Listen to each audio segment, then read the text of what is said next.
dirigida y direccionada por el obispo diocesano o un conciliario diocesano, delegado por el obispo, para que sea una herramienta eficaz para la evangelización con carácter ambiental. Entonces, si ese era el objetivo, quizás decirlo desde el tema siguiente que viene. La estructura de cursillos es una estructura eclesial. Entonces, desde todo punto de vista, voy a retomar algunas ideas que ventilamos en tiempo de Monseñor Revelo, cuando nos sentábamos con el Secretariado Nacional. Una de las cosas que es importante, yo recordaba un poquito el vínculo que tiene que tener cursillos como laicos respecto a la Conferencia Episcopal del Salvador. Entonces, hay diferentes comisiones de la Conferencia Episcopal. No sé quién tenga a cargo la Comisión de los Laicos, pero en esa parte nosotros hablábamos que era importante que Cursillos tuviera una conexión con la Conferencia Episcopal para que periódicamente informara sobre lo que es Cursillos y lo que es efectivamente la Conferencia Espera de ustedes. Entonces, la estructura, si usted se fija, es una estructura eclesial. La parte mundial, el secretariado, el organismo, el secretariado latinoamericano, el secretariado nacional y por supuesto el secretariado diocesano. Entendemos que esa estructura ustedes la han respetado desde siempre. Puntualizar el objetivo. Entonces, ¿qué es lo que la Iglesia espera de ustedes? La vertebración de ambientes. Entonces, ¿cuál es la misión del laico? La misión del laico es transformar el orden temporal. Entonces, si eso uno lo tiene claro como cursillista, ¿cuál es la misión de un laico? Transformar el orden que Dios quiere que esté frente a nosotros. En cursillos a ese orden secular se le llama ambientes. Entonces, si uno entiende que eso es lo esencial del cursillista, yo diría que a partir de ahí, desde ese punto, tiene que plantearse todo el objetivo de un plan pastoral de ustedes. Entonces, lo otro entendemos que es un deber del obispo, sea quien sea el obispo, darles un conciliario. Y eso sí había que hacer, saber elegir un conciliario que efectivamente los guíe, los acompañe, que ese quizás es el drama de varios asesores de movimientos que al final no se acompañan, simplemente se está o se llega a eventos, no hay un proceso de acompañamiento.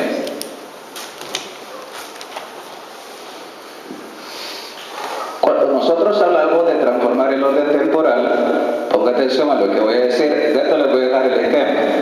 Entonces se los he impreso, voy a dejar el esquema ahí por cualquier cosa. Me interesa que capte, eso es bien importante.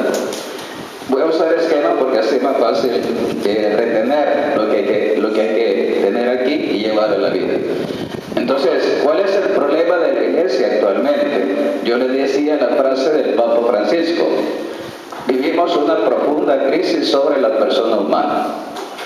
Entonces, esa crisis, ¿desde cuándo comienza? Comienza desde que comienza, la Edad Moderna. ¿Cuándo comenzó el modernismo? Comienza con Kant y comienza con Martín Lutero. Entonces, en esa época se pone, voy a decirlo así, se pone en entredicho la metafísica que planteó Santo Tomás de Aquino, que él hasta ese momento ha sido como el gran baluarte de la Iglesia en torno al concepto de persona, y Martín Lutero plantea, hablemos de Kant primero, que es el filósofo. Kant plantea una alternativa a la metafísica. Entonces, él plantea otra filosofía distinta a la metafísica, que es la filosofía del ser, donde se funda la dignidad de la persona humana. Entonces, ¿qué hace Kant? Kant critica y pone en entredicho ese planteamiento, y después la crisis que plantea Martín Lutero, especialmente en Alemania, eso es lo que conduce a una ruptura con la tradición de la Iglesia en el pensamiento filosófico. Entonces, desde el año 1492 hasta el 1750, pasamos por un momento profundo diría decíamos, de decisión, de división, que eso va a conducir, diríamos así claramente, al planteamiento que después el Papa León XIII va a retomar para hacerle como contrarrestar lo que pasaba en la Revolución Industrial, y desde entonces hasta la fecha nosotros hemos tenido que luchar con un siglo donde prácticamente ha imperado lo que Kant planteó y lo que Martín Lutero planteó hasta la fecha no se ha logrado superar. Entonces, ¿a qué me refiero? Que la persona no tiene valor. Este es el problema actual. Entonces, el Concilio Vaticano II se planteó, tiene dos claves de lectura, una clave antropológica y una clave cristológica. Entonces, si usted quiere entender, hay una frase que el Papa Juan Pablo II utilizaba mucho. Él decía: el misterio del hombre solamente se esclarece a la luz del misterio del Verbo hecho carne. Entonces, no podemos entender lo que es el hombre si ignoramos lo que es Cristo. Y decíamos que Cursillos de Cristiandad es eclesiológico y cristológico. Entonces, si eso se entiende así, obviamente el problema, el gran drama actual, ¿cuál es? Que nosotros tenemos que recobrar lo que tiene que ver con la antropología. Ese es su cometido como laico, y eso es lo que la Iglesia, prácticamente la lucha de la Iglesia actual, decía así el cardenal Suquía, hasta que nosotros no vivamos la doctrina social de la Iglesia, el Concilio Vaticano II no se ha entendido. Eso tiene que tenerlo bien clarito. Hasta que nosotros no hagamos vida el planteamiento que da el Vaticano II sobre la dignidad de la persona humana, nuestra tarea todavía no ha sido, el Concilio Vaticano II no ha sido suficientemente hecho vida.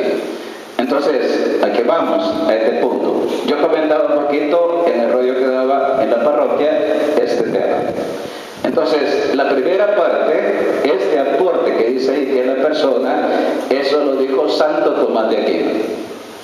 Entonces, en el siglo XIII, él define a la persona desde el Padre, el Hijo y el Espíritu Santo, lo define como un subsistente racional, ese Dios. Ese concepto se le puede aplicar al ángel, a Dios persona y a la persona humana. Entonces, si eso se entiende así, cuando Santo Tomás lo dio, era la tecnología de punta. Y obviamente, ahí en esa naturaleza del hombre, como un subsistente racional, ¿dónde está la imagen de Dios en nosotros? Aquí en la razón.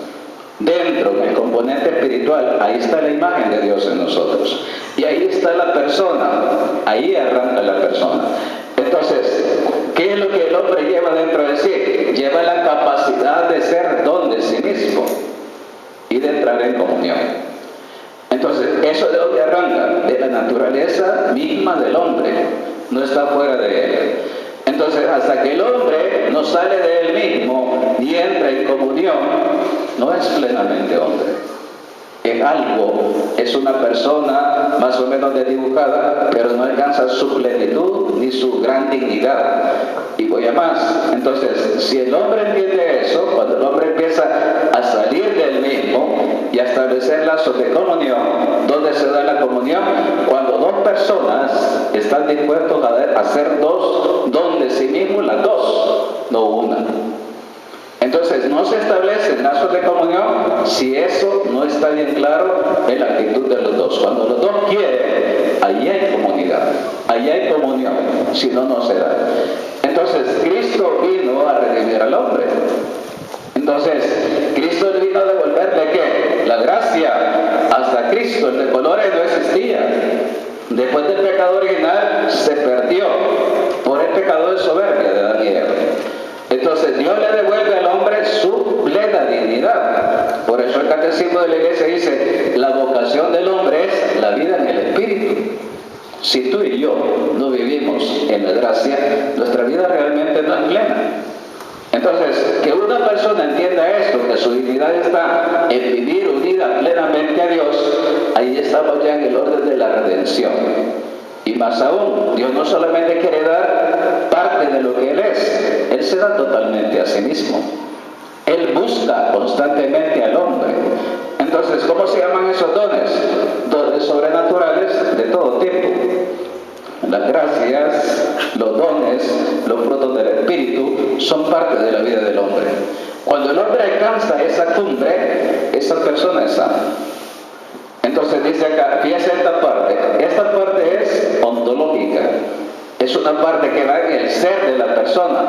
Llámese católico o no, lo lleva dentro. Hasta el segundo círculo, allí es una criatura.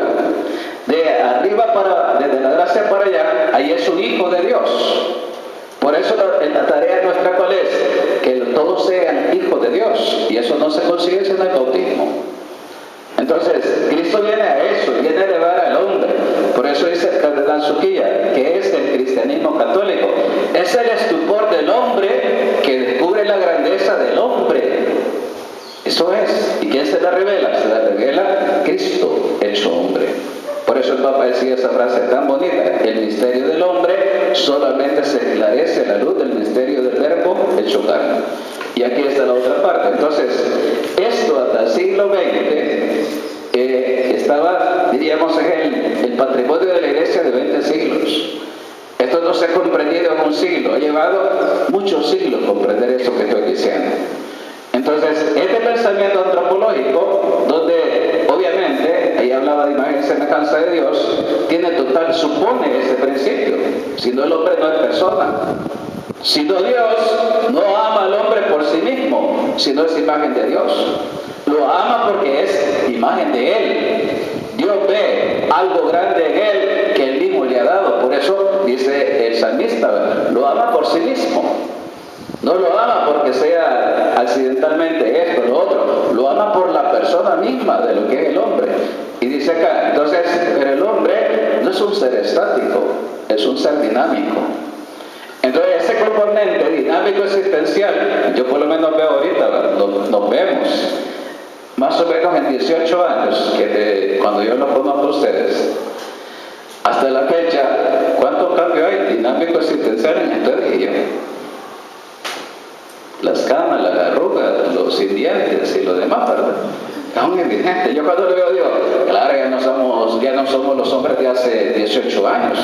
Dinámica y existencialmente hay un proceso que hemos recorrido todos.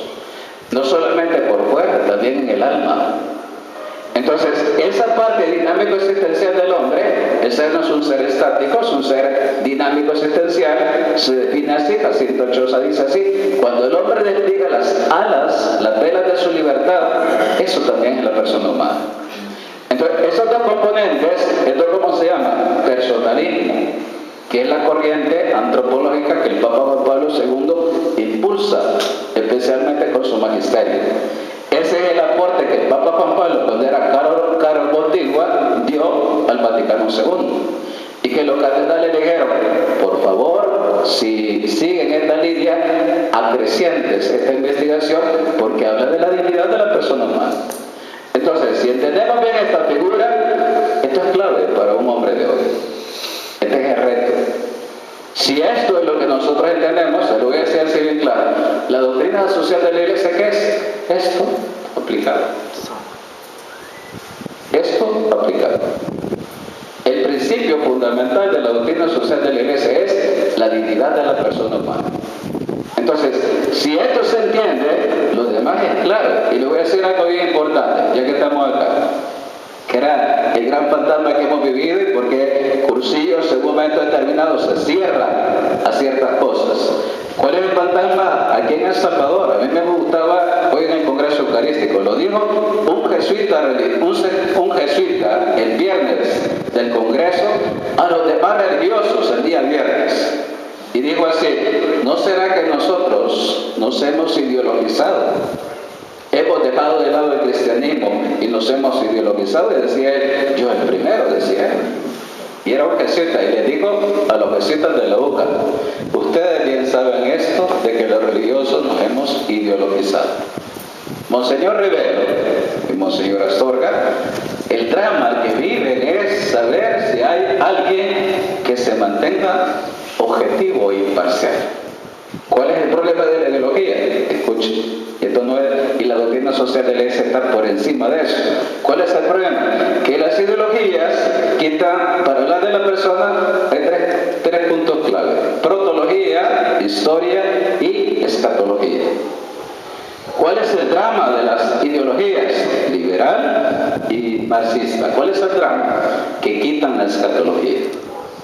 Si usted le quita el fin trascendente a la persona, fíjese, cae en una ideología. Escuche lo que digo. Este es el drama de las ideologías. Nosotros no nos concebimos sin muerte, juicio, purgatorio, infierno y cielo. Cuando usted quita eso, habla de cosas que se alcanzan acá, pero que no se pueden alcanzar después de la muerte. Y ese es el drama del liberalismo y del marxismo. Entonces, vamos entonces al tema. Esos son los componentes claves de lo que estoy diciendo. Si eso lo entiende, ahí tiene la clave. Entonces, ¿cuáles son las claves? La iglesia es bien clarito, lo voy a decir. Es el magisterio, ahí va a encontrar bien claritas las aguas. El catecismo, y usted tiene, en estos años hay tantos documentos ricos que hay que descubrir, hermano. Para que usted vea la riqueza. Decía el párroco de Valvanera, decía, mira vos, ¿por qué tanto acentúa en el tema de la persona humana? Dice, si aparece cada rato será porque es un problema bien marcado. Definitivamente ese es el gran problema actual. Y el Papa lo dijo hace poco, la gran crisis es que la persona no vale nada. Y eso es lo que usted tiene que levantar. Eso es lo que usted tiene que dignificar. Pero ¿cuál es la clave? Primero usted. Ese es el principio. Primero usted y después los demás, que tienen que venir por añadidura. Bien, vamos entonces. En los elementos de la reunión de grupo, ahí está una clave importante. Le voy a decir acá, le voy a tener un poquito en los puntos clave que usted tiene que escuchar. La piedad. El Papa Francisco, hoy cuando se reunió en Río de Janeiro, le dijo así a los obispos. ¿Cuál fue la clave para ser aparecida? ¿Cuál fue la clave? ¿Cuál método se siguió? No escuchar una lluvia de ideas. Así nunca vamos juntos. ¿Cuál fue la clave? Las experiencias de Dios que se tengan. No es lo mismo hablar de Dios que orar. No es lo mismo hablar de la Virgen María que rezar el rosario con el corazón. No es lo mismo hablar de oración personal y de oración como diálogo con el amor que hacer la lección divina. No es lo mismo. Entonces, voy a este punto. Entonces, ¿cuál es la clave ahorita? Necesitamos testigos. ¿Y dónde está la fuerza del testigo? En la piedad, que así se llama en cursillos. Y es doctrina de siempre de la iglesia. Entonces, ¿dónde la piedad? La piedad es el actitud filial del hombre, del Hijo de Dios, con su Padre Dios. Si esa experiencia de encuentro fuerte se tiene y nunca la pierde, ¿cómo fue evangelizada Europa? Con hombres de profunda piedad. ¿Quiénes eran? Benedictinos. ¿Quiénes cambiaron Europa? Los benedictinos. Entonces, ¿cuál era el secreto de ellos? Su piedad, su piedad. A mí me gustaba San Patricio, mira todos los grandes evangelizadores de Europa. Ellos iban, pero siempre volvían al convento. Necesitaban llenarse de la oración.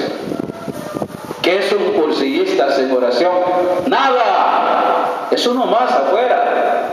¿Qué es un cursillista sin piedad? Nada. Y le voy a decir esto bien claro. ¿Qué es un cursillista formulista de forma? Es un hipócrita. Pero no hay conversión.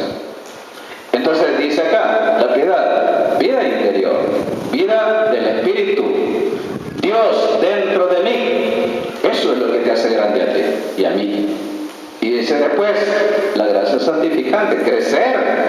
Yo hablaba con mi papá y me hacía gracia y decía, papá, ¿y usted cada cuánto se confiesa? Y me decía, seguido. Pues sí, ¿cada cuánto, papá? Yo cada 2 meses, me dice.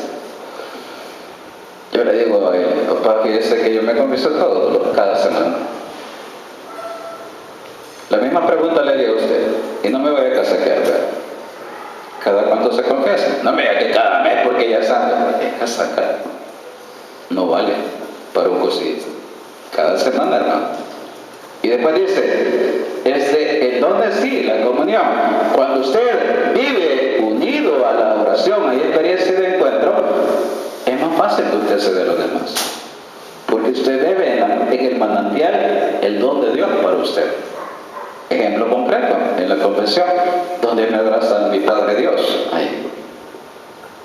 Donde toda la miseria nuestra se borra. Ahí. Donde sea el secreto de cursillos, en el cursillo. Ahí. Yo de las cosas más bonitas, yo le he dicho, y yo siempre lo he comentado, en las confesiones de cursillos, de los hombres. Y lo digo así claramente porque es así. De los hombres de cursillos. Cuando uno vive esa experiencia, uno es sacerdote, es bien bonita la experiencia. Es profunda la experiencia. Yo le decía eso a un sobrino mío que encontré ayer, estaba con él. Y hablábamos y él me decía, ay, ¿cuánto te confesas? 23 años. Yo le decía, ¿qué te pasó? Empezamos a hablar. Él me decía que yo le tenía mucha herida, un montón de heridas. Él estuvo en Estados Unidos, ¿verdad?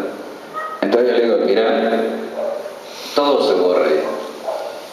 No hay nada que no se pueda borrar, ni perdonar, pero tenés que creer.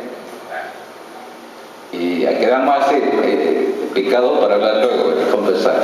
Ahora, lo mismo al cursillista. Haya pasado lo que haya pasado, ahí está la experiencia de la misericordia de Dios. Una cosa es rosario, la misericordia, y otra confesarse. No es lo mismo. Y dice más aún, si usted va a la reunión de grupo y casaquea, mira cómo te han dado topiar, pues fíjate que he rezado tanto rosario, esa casaca no funciona. Esa no. Mira, tengo 30 rosarios, 40 visitas, esto que. No, esa casaca no. Es como el 50 que le dice, hijo, ¿cuántos estudiamos? Mira, papi, toda la tarde. He estado en el Facebook toda la tarde. Y dice la mamá un poquito, dice, mi hijo, ¿cuánto estudia? Y dice el dirigente pues mira, aquel viera cómo tiene de lleno su plan de piedad. No es así. Es vida. La piedad se traduce en vida, en conversión. Y lo otro, el estudio. Esta parte, si el cursillista lo entendiera bien, ustedes tendrían que ser los más formados de la diócesis. Fíjense lo que le estoy diciendo. Los mejor formados de la diócesis de Santa Ana. Porque ya tienen un rato de vuelo. ¿Cuánto tenían que tener de estudios? Pues un buen currículum vitae de estudios teológicos. ¿Y qué has estudiado? Medio conozco el catecismo, padre, medio. ¿Y qué conoces? Yo conozco a Eduardo Bonín y los demás. Pues mira, conoces bien poquito, porque la iglesia es tan rica. Con los tres poladitos no vas a entender lo que es la iglesia. Vaya, dice ahí, ¿cuál es el punto clave? Antropología, cristología. Y el gran telón de fondo de cursillo, ¿cuál es? La eclesiología. Mira, hermano, esa es una materia cada uno en el seminario. ¿Cuántas horas clase? Al menos 60 horas clase. Entonces, si usted quiere saber si sabe algo, todos ustedes tienen que tener esa materia cursada. Y la otra es la escatología, la pneumatología, que es Dios dentro de ti, Dios Espíritu Santo. ¿Por qué será que solo los carismáticos hablan del tema? ¿Por qué será? Cuando los cursillistas llegan a ser el Dios uno y trino, es bien bonito cuando uno entra al misterio. Entonces, el estudio que plantea ahí, ya no está solo con 3 folletitos, ¿verdad? Que usted se habrá acostumbrado a leer, y que me imagino que lo sabe por activa y por pasiva. No, tiene que ampliar ese horizonte. Y más aún, vamos a la acción. Entonces, si eso está bien, el ser de usted cristiano crece, se transforma. Le voy a decir, ¿dónde se opera la conversión llamada metanoia, el cambio de la mente? Se opera con el estudio. Por eso la imagen va aquí. Aquí. ¿Y cómo es que Dios lo rescata a uno? ¿Cómo lo llama? Con la atracción de la verdad. Por eso cuando usted la estudia, Él vuelve a cautivar. Es, hey, te has perdido, volvé a través de la verdad. Entonces, si eso es así, ¿cuál va a ser su acción? Va a ser obvia. Si usted está viviendo y dice, mira, yo me acuerdo de esto cuando yo lo conocí. Me toca de rato hablar de cursillos. Mira, que usted está bien empilado. Hablábamos del grupo antiguo, de tu reunión de grupo. Era bien bonito escucharlos. No me entiendan mal, pero mírenlos ahora. ¿Qué onda? Me dicen, ¿qué pasa pues? Cuando una persona lleva a Dios, sale Dios dentro de ella. Cuando usted lo lleva al Señor, los primeros destinatarios son sus hijos y su familia. Ellos son los primeros testigos de su conversión. Entonces, la acción tiene que ser vertebrar ambientes y evangelizar, eso siempre. Pero no puede haber un cursista que diga, mira, no tenés ningún candidato. Usted tiene que torear, tener su listita, ¿va? Ya tengo unos 10 aquí en mi lista. Cheros, bacheros. Perdón por lo que yo chero que, mira, vos querés hacer un cursillo. Mira, qué chivo que pasa en el cursillo. No es eso. Un apostolado de siempre. Y los grandes toros se torean de frente. Y hay que tratarlos, ¿verdad? Tratarlos, llevarlos, acercarlos al jefe, al que es alcalde, al que es político, al que es diputado. Esa es la misión del cursilista. ¿Quién ha dicho que tiene que ser en otro nivel? Así te han conseguido cursillos. Para hombres que cambien a los dirigentes de una sociedad.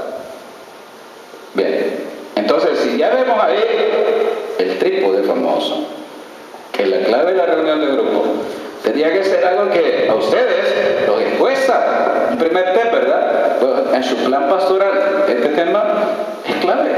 Si esto no está bien planteado, lo demás es solamente forma. Entonces, vertebrar ambientes. ¿Cuáles son las dimensiones que a usted le toca? 2 campos, básicamente. Lo secular y lo parroquial. ¿Por qué seglar? ¿Por qué el laico no se le llama seglar? Por lo secular. Seglar viene del século. ¿Qué es el século? Lo secular es todo el orden temporal, todo. Incluyendo lo que somos presbíteros. Entramos en el campo secular. Por eso es que es inadecuado hablar de laico y llamarlo seglar. Es impreciso. Yo soy seglar también. Pero usted y yo no tenemos los mismos sacramentos. Ese es el problema de equivocidad en los términos. Entonces, ¿cuál es el campo del laico? El orden temporal. ¿Cómo se llama? El orden económico, político, educativo, etc. Todo ese orden es el ámbito secular, el orden temporal. Y, por supuesto, lo parroquial. Creo yo que después de haber recorrido y siendo párroco, etcétera, y habiendo convivido con otros hermanos sacerdotes que han hecho cursillos, definitivamente, si un cursillista no vertebra en la parroquia, ahí le pasa lo que anda mal. Voy a dar una frase que yo nunca compartí cuando era seminarista. Es decir, las procesiones, eso no es para ustedes, eso es para los paganos. Eso no lo puede decir usted. Yo no me meto con la chusma. Y no, tu misión es la chusma. Y ahí en la chusma van los líderes. Esa es tu misión. Padre, y ahí vamos a pescar el pecero. No, usted se va a meter y va a dar lo mejor de usted. Y ahí el Señor le va a abrir horizontes. Si se mete en la parroquia, usted va a descubrir que allí hay algunos que tienen vocación para cursillistas. Efectivamente, pero no todos tienen vocación de cursillistas. Entonces, vayamos dándole formas. ¿Cuáles son las partes y los elementos de un plan estratégico pastoral? Entonces, esta parte técnica viene de ahí, hecha con un experto, un conocedor en la materia. Entonces nos sentamos, ¿cuánto tiempo llevó? Unos 4 o 5 meses de elaborar. No se hizo muy bien.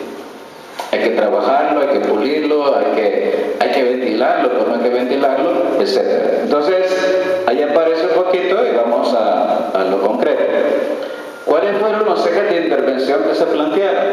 La misión y evangelización, formación de laicos y sacerdotes, la comunión eclesial, la pastoral de la familia y vida y la pastoral social.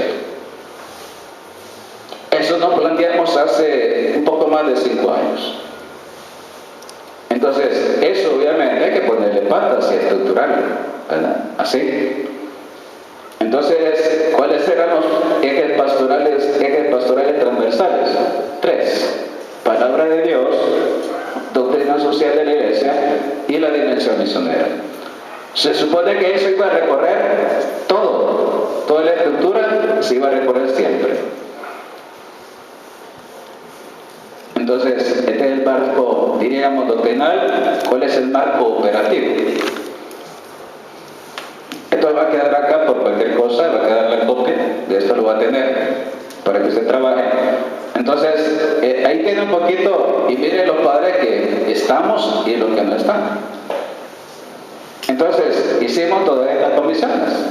Comisión de misión, de evangelización, la de formación la dividimos en 2, la de comunión eclesial también, la de familia y vida incluye esas 4 comisiones y la pastoral social 3 comisiones. De estas comisiones, ahí están los encargados. Miren por favor. Porque eso es la única vez nos decidimos los párrocos de la ciudad a echarlo a andar. Todos nos pusimos de acuerdo. ¿Y quiénes son los encargados? Ahí están todos los encargados. Ahí que puede leer. Ahí no me estoy inventando nada. Ahora, de esos párrocos, ¿verdad? ¿Cuántos al final nos quedamos? Como pasan los planes pastorales, algunos. Entonces, bueno, mira, tu encargo es hacer esto, te toca esto hacer. Obviamente, del dicho al hecho, ¿verdad? Este es el tema de los planes pastorales y hay que aclararlo. Lo voy a decir así la mediana. Todo plan pastoral hecho por el obispo y los sacerdotes, le voy a decir así para que no se engañen. La mitad entran y la mitad no entran. Esto sépalo, pues, para que no se engañen. Entonces, si usted hace un plan, sepa lo que va a contar con más o menos con el 50%. Así es la realidad a nivel nacional. Vamos a más. Aquí ya vimos las comisiones que coordinaban y los colaboradores, porque también se colocan. Formamos equipos de sacerdotes con un grupo de laicos. Bien. Y aquí tenemos un poquito los objetivos estratégicos. Cada año que nos interesaba, y es lo que ustedes tienen que definir, el 2009 la misión y la evangelización, después la comunión eclesial, 2010, 2011 la pastoral de la familia y vida, el 12 la comunión eclesial y ahora estamos con la doctrina social de la iglesia. Entonces, cada objetivo de estos, ahí están los objetivos estratégicos, supone lo que viene adelante, estos objetivos específicos. Entonces, estos son como la clave para que todas las comisiones organicen su plan de trabajo. Pero estas son las claves que damos, ¿verdad? Voy a dar solo para que vean, voy a volver atrás. Vamos al 2013. Dice, trabajar por la promoción de la dignidad humana, la justicia, la solidaridad cristiana y los demás principios de la doctrina social de la iglesia. Ese fue el objetivo estratégico. ¿Qué objetivos específicos tenía? Difundir el conocimiento de la doctrina social de la iglesia. 1. Generar, documentar y compartir las experiencias exitosas sobre la aplicación de la doctrina social de la iglesia en la vicaría. Y 3. Formación en los valores humanos y cristianos. Eso ya indica cómo queríamos difundir la doctrina social. Bien. Entonces, ¿cuál es el organigrama? Les voy a presentar varios para que sepan que sí, con estas claves, ahí uno entiende cuál es el plan de un lugar, ¿verdad? Entonces, ¿cuáles eran aquí están las comisiones? Se supone que esto era lo que nosotros íbamos a echar a andar en 5 años. Ya hicimos la evaluación, hemos hecho la evaluación, estamos conscientes de que ha sido un plan, técnicamente hablando, correcto. Se va a tomar ese mismo plan de base para el siguiente plan que viene en la vicaría y se propuso lo siguiente. Se dijo lo siguiente: vamos a proponerle a Monseñor, el padre David Guardado, Martín Ábalos, que es el vicario general, y el padre Pedro García, van a hablar con Monseñor para que ellos, a partir de este plan, esto sea la plantilla de un plan pastoral diocesano. ¿Cuál ha sido el precedente? ¿Y cuál es la clave? Entonces, eso es lo que se han sugerido, que sea para 3 años y que Monseñor vea, obviamente se le va a elaborar y él va a decidir al final si lo asume o por lo menos trabaje en esa parte, o lo que sea, mejor solamente hagan lo vicarial. ¿De acuerdo? Entonces, se supone que el que es cabeza, si es párroco, si es dirigente, si es obispo, tiene su plan, ¿verdad? Que las cosas serias se hacen con plan. Entonces, hasta ahora, los 2 obispos últimos que hemos tenido, pues no han tenido plan, ¿verdad? Hemos ido más o menos como hemos podido. Nosotros nos sentamos, no podemos ir a lo loco, tenemos que hacer para que cuando nos cambien de párroco, ya no vamos en la luna, pues no vamos a llegar a una parroquia a comenzar de cero, ¿verdad? No, vamos a tener un mínimo de lenguaje. Por eso existen los planes, para hacer las cosas bien. Bien, ese era el plan vicarial. Veamos un poquito a nivel de diócesis lo que tenemos elaborado para el plan de la pastoral de la familia. Fíjense bien. Entonces, este es el logotipo nuestro de aquí de la ciudad. Lo que hemos trabajado en la vicaría de San José Obrero y Señora Santa Ana para la familia. Este es el organigrama que está previsto, esos somos los responsables de las diferentes vicarías de la ciudad, de todas las diócesis, para la familia, para que usted tenga idea. Entonces, padre, yo me puedo meter a trabajar en la familia. Bueno, si usted mira el plan, ahí yo pienso que carismas todos tienen, y que a algunos se les adecuada más una cosa que otra. Aquí voy a presentar tema familia. Entonces, esta es un poquito la estructura, con algunos asesores de movimientos. Y veamos lo que es la pastoral familiar. Entonces, ¿cómo tiene que ser la pastoral familiar de una parroquia? Tiene que tener pastoral infantil, pastoral juvenil y pastoral, diríamos, para adultos, ¿verdad? Que es matrimonio, familia y vida. Entonces, ¿qué áreas tiene la infantil? Debe tener edades diferenciadas. No vamos a trabajar solo con catequesis presacramental. Vamos a hacer grupos por cada edad y se supone que hay un material para el catequista y un material para el niño. Bueno, y la otra, la pastoral juvenil. También tenemos al menos, planteamos 3 edades, 3 grupos, de 12 a 14, de 14 o 16 a 21 y los más grandes, ¿verdad? Que ya son, varios de ellos son universitarios y algunos ya son egresados. Entonces, esa es la juvenil. Y la otra es la del matrimonio con toda aquella estructura que la presento acá. Entonces, fíjense un poquito acá, la de adultos. Supone acá, solo voy a señalar acá, una preparación inmediata.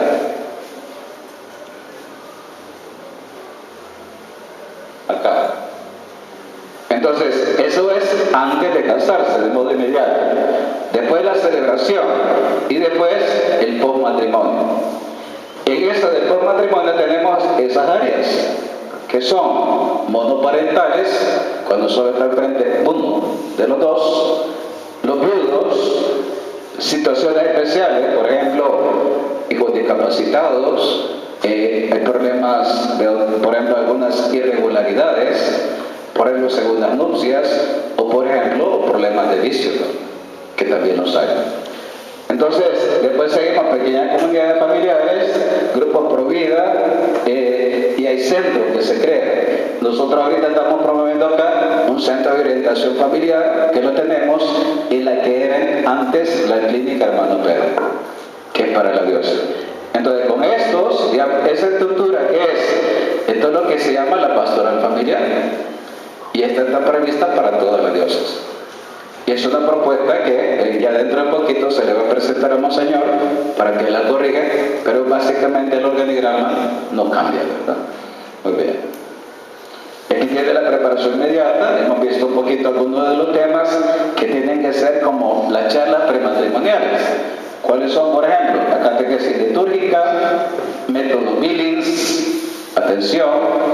Después dice la doctrina sobre el sacramento, el aspecto canónico del sacramento, psicología, diversidad corpórea. Después tenemos la parte del fundamento bíblico y la dignidad de la persona humana, de los temas que se han planteado para dar las charlas prematrimoniales. Y estos son un poquito los contenidos que debe atravesar la infantil, la juvenil y la de adultos. Solamente fíjese en algunos temas que son frontales: la vocación, el noviazgo, la educación afectivo-sexual, que es básico para los niños y los jóvenes, la formación doctrinal, un itinerario de fe cuando usted es joven, la maduración en virtudes y vida de oración para los dos. Y esto prepara la parte de los adultos. Entonces, si uno quiere vertebrar en la parroquia, tiene dónde vertebrar. Es bueno que conozca dónde vertebrar. Y es decir, por ejemplo, uno es médico, el otro, por ejemplo, es, no sé, en cualquier área de la que estamos tocando. Por ejemplo, hay dos cursillistas que dan el tema de Billings acá, Adonia y el esposo, ¿verdad? Son cursillistas, pero lo hacen a título personal. El bien que están haciendo ellos están vertebrando mientras. Y están en el área más bonito, eclesial, que ahí urge mucho esa parte. Bien. Entonces, vamos a ver. Esto era lo de la familia. Vicaría, familia, y ahora usted se puede plantear, porque lo han pedido ahí también, el tema de la parroquia. Según eso, ¿cómo tiene que ser mi organigrama parroquial? Porque si hay organigrama acá, yo también tengo que tener el mío, ¿verdad? Si quiero entrar en comunión. Pero entonces, ¿cuál es el organigrama de mi parroquia de Guadalupe? ¿Qué te decía?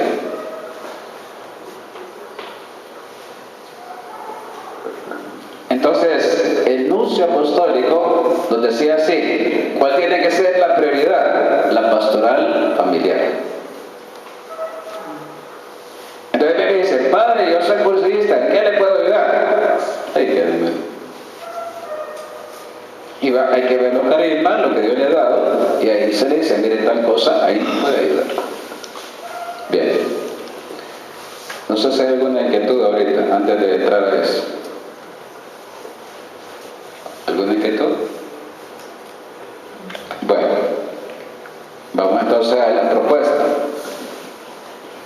El Papa Francisco, cuando hablaba con los obispos en Encelada, hoy que fue a Brasil, le digo lo siguiente: confirma la doctrina de Aparecida. ¿Cuál es la clave de hablar de Aparecida? El discipulado misionero. Escúcheme bien para que entienda. Lo que para un cursista debe estar tan claro como el agua, de que antes de ser misionero tiene que ser discípulo, en Aparecida es el gran descubrimiento. Porque en América Latina lo que le ha gustado a la gente es hacer. Estar en esto, meterse en aquello, actuar aquí, actuar allá, pero no crecer en el ser. Entonces, el Papa, consciente de que no podemos hacer en clave católica sin ser realmente cristianos católicos, dice: Aparecida define, dice, ¿cuál es la clave? El discipulado misionero. ¿El discipulado qué es? Tu ser cristiano, crecer ahí. Y yo lo he remarcado acá: si eso no crece, y la cosa que un secretariado tiene que monitorear con su gente y tiene que crear mecanismos que permitan ver si la gente crece o no. Cuando se pregunta ¿por qué no hay ficha para un cursillo? No, es que el tema no es así nomás. Ahí pasa algo detrás, ¿verdad? Entonces, ese monitoreo, si uno lo lleva bien, uno detecta, pues, cuando una reunión de grupo va y cuando no va. Y uno sabe cuál va de la reunión reuniones de grupo quién siempre evangeliza y quién no. Entonces, ¿qué vamos a hacer como dirigentes para que volvamos a ser mejores y que revisemos el ser nuestro? ¿Cómo lo estamos haciendo para que en el plan pastoral realmente cobre fuerza nuestro ser cristiano? Fue un momento bonito que es lo que han hecho. Yo le decía a él, si solamente había que irse para este encuentro, había que hacerlo. Pero no hay que esperar que estén 40, ¿verdad? 100, como en tiempos de Monseñor Revelo. No, hombre, tiempos pasados, ¿verdad? Eso ya pasó. Estamos en otro momento de la historia. Y esto es lo que usted tiene que aprender a leer hoy. ¿Verdad que Cursillos está en un momento donde tiene que decir, vamos a tirar con lo que estamos y a partir de ahí arrancamos, ¿verdad? Entonces, discipulado. Y después veamos la parte. ¿Cómo van a mejorar su reunión de grupo? ¿Qué van a hacer para mejorar su reunión de grupo? Pero para todos.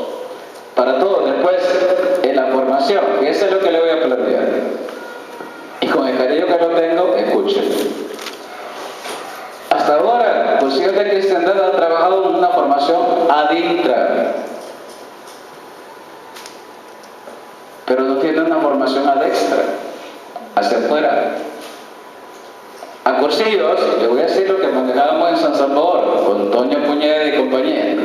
Mira, es que hasta que el secretariado no se abra, el Padre Cristales. César, es que hasta que el secretariado no se abra, ¿qué estoy diciendo? Lo que dice el Papa Francisco, si tú te cierras en ti mismo, te enfermas. Tienes que abrirte. ¿Qué quiere decir? Padre, pero es que corremos el riesgo de perder la mística. No, es que no la va a perder. No la va a perder. La va a afianzar. Va a conocerse como usted es. Y va a conocer las cosas que le hacen falta para ser mejor. Esa es la ventaja de salir. Entonces, nuestra vicaría, a ustedes que viven en la ciudad, esto que he presentado arriba es para ustedes también, no solamente para los de la parroquia. ¿Cuántos cursillistas han ido ahí? 1, 2, 3, más o menos, y los demás. Usted, ¿verdad que parece en la comunión? Y los demás, estamos bien aquí, padre. Chivo, estamos aquí. Entonces, ese estar adentro, eso enferma. Entonces, cuando usted se abre, se enriquece, es más bonito. Y lo que estamos planteando aquí es que se enriquezca también con lo que desde fuera puede recibir, y que es bien interesante. Entonces, yo le plantearía en la formación adestra, en la vicaría y en la parroquia. Aquí en la ciudad, por lo menos, el criterio que se ha seguido últimamente fue, vamos a tener en la ciudad a los sacerdotes mejor formados de la diócesis. Se supone que en la ciudad está lo mejorcito del clero en la formación académico-intelectual. Es que mi padre él no entiende el cursillo. Es que no es ese el tema. Es que si él está preparado, algo le tiene que compartir y enriquecer a usted. Bueno, esa parte. Formación ad intra del MEC y ad extra del MEC. Y vamos a la servicio en lo secular. Fijarnos acá. La iglesia urge que esta parte haya laicos que asuman este tema. Pero ¿quién va a monitorear? Que ustedes lo hagan. ¿Y qué mecanismos van a tener para verificar que efectivamente lo hagan? Por ejemplo, le voy a dar ejemplos bien concretos de las cosas que pasan en el seguro social de Santa Ana. 2 parejas, 2 esposos médicos. ¿Qué dice la señora médico? Mire, yo para tener mis 5 hijos he tenido que tenerlos fuera, porque a mí me hacían la guerra los médicos, colegas. Es la realidad del seguro. Tú trabajas ahí. El seguro está lleno de protestantes, neto. Es un frente. ¿Quién va a sacar la cara? Es decir, ¿quiénes van a abrir ese campo? Que son aventuras difíciles. De mi parroquia hay alguien que, de la gente que está mejor formada, ahorita está trabajando en Ciudad Mujer. Me decía, padre, me eligieron entre 500. ¿Y sabe qué es lo que tengo que promover? Los anticonceptivos, padre. Estas son los toros que a usted le tocan. ¿Y qué hago, padre? Entonces, ella se ha preparado bien en el método Billings, trabaja esa área primero, disuade lo más que pueda, y en última instancia, si no hay más alternativa, dejándola, digamos, el campo a la persona, no ella, al final ya como que se da paso pues a lo que ellos tienen previsto. Pero entonces, estos son los escollos que uno tiene frente a uno, y cada uno de ustedes tiene su área, su ambiente. Ahí, si usted no saca la cara, hermano, no nos levantamos. Créanme, Santana no es el mismo desde hace 20 años. No es lo mismo. Y la otra parte, a nivel eclesial, hay comisiones y hay ministerios, comisiones vicariales y ministerios. Entonces, ¿qué sería? Que todos ustedes pertenecieran, por ejemplo, a una comisión y también tuvieran un frente bonito donde Dios los ha puesto. Y que de verdad, no se ocultaran, que lo hicieran bien. Si un cursillito hiciera así, imagínate que fueran 10 de ustedes que lo hicieran así, ¿ustedes creen que el Monseñor no lo convencería? Cualquier obispo diría, mira, ese grupo de muchachos, esos grupos de laicos, qué bien es. Eso es lo que un obispo quiere ver en ustedes. O un párroco, por ejemplo, si uno de ustedes trabaja, echa punta a la par de un párroco, echa punta donde hay que echar punta, es difícil que un párroco no se convenza de su trabajo. Pero no le voy a decir, mire padre, ¿cuándo puedo promover aquí un cursillo? No es así, es el peor modo de entrar a una parroquia. Padre, no podemos tener aquí un círculo de estudio y cosas de esas. No, hombre, es que su visión tiene que ser más amplia para llegar. Entonces, tiene que abrirse, dar lo que Dios le ha dado, y ahí en el momento oportuno Dios le pondrá a la persona que a este lo llevo, a aquel lo llevo. Y el párroco en absoluto, pienso yo que se va a cerrar a que un laico trabaje bien, ¿verdad? Y se inserte en un movimiento de iglesia. Muy bien, entonces, ¿cuáles son las preguntas? 2 preguntas. En el mismo orden de aparecer.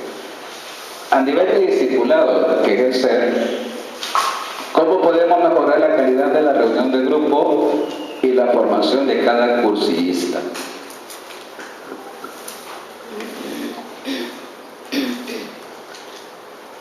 Bien que sin eso, cursillo no es cursillo.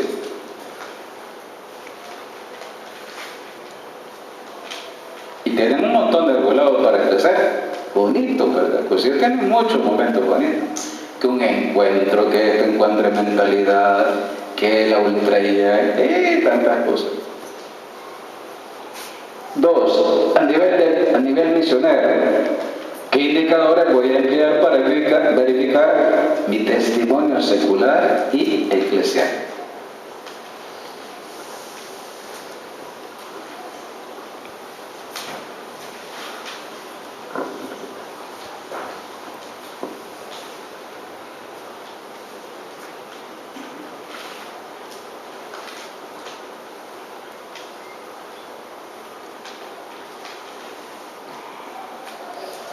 Muy bien, no sé si hay alguna inquietud, ¿verdad? ¿Qué indicadores voy a emplear para verificar mi testimonio secular y eclesial?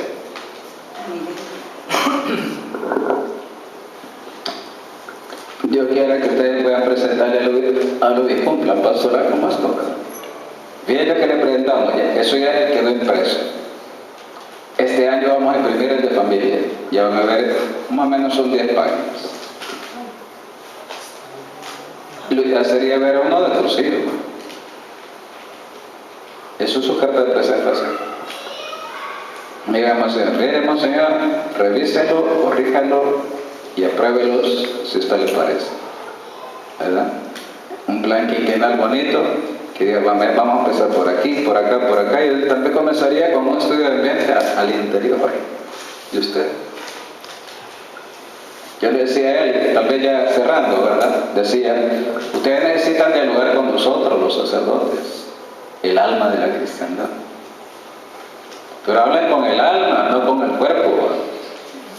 Porque queda el cuerpo sin hablar con el alma, y ahí no hay unidad, ni hay comunión. Entonces, cuando un equipo trabaja así, es bonito dialogar y decir, miren, nosotros vemos acá, ¿qué le parece? Y ustedes se van a enriquecer, ¿verdad? Yo creo que algunos de nosotros, yo le decía a usted, si han estado solos, es porque han querido estar solos.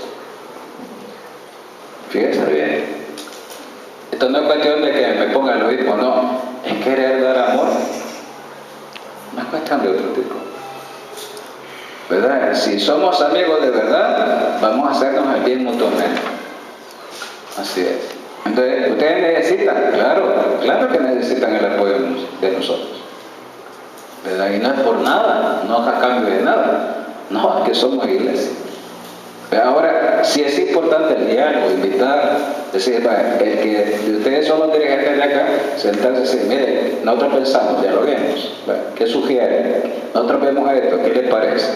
Eso, en el tiempo del café fiesta, no era el momento. ¿Por qué? Porque es de mentalidad. Si usted ve esto ahora, gracias a Dios que se da, estamos en otro momento de cruceros. Pero es que hay que aprender a dialogar, ¿verdad? Para enriquecerse. Muy bien, entonces creo que con esto pues puede trabajar. Aquí queda la copia por cualquier cosa, si quiere reverlo, ¿verdad? Está impreso. Y Dios quiera que cualquier cosa, pues aquí estamos para cuando quieran dialogar, nos sentamos, cuando vean el plan también, ahí con gusto estamos. Gracias a Dios que yo estaba en los dos planes, ¿verdad? En el plan de la vicaría, en el plan de la familia, y estamos. Entonces, cualquier cosa preguntan, ¿verdad? Y se hace eso, digamos, yo me imagino que habrá un técnico en la materia de planificación. Ahí es el momento de utilizar a los laicos, a los cursillistas que están, ¿verdad? Algunos que sean expertos en el tema de planificar. Básicamente el esquema lo tiene, y ese esquema lo vamos a emplear en la diócesis. Ahora de usted depende, ¿verdad? Para que... Muy bien. Gracias.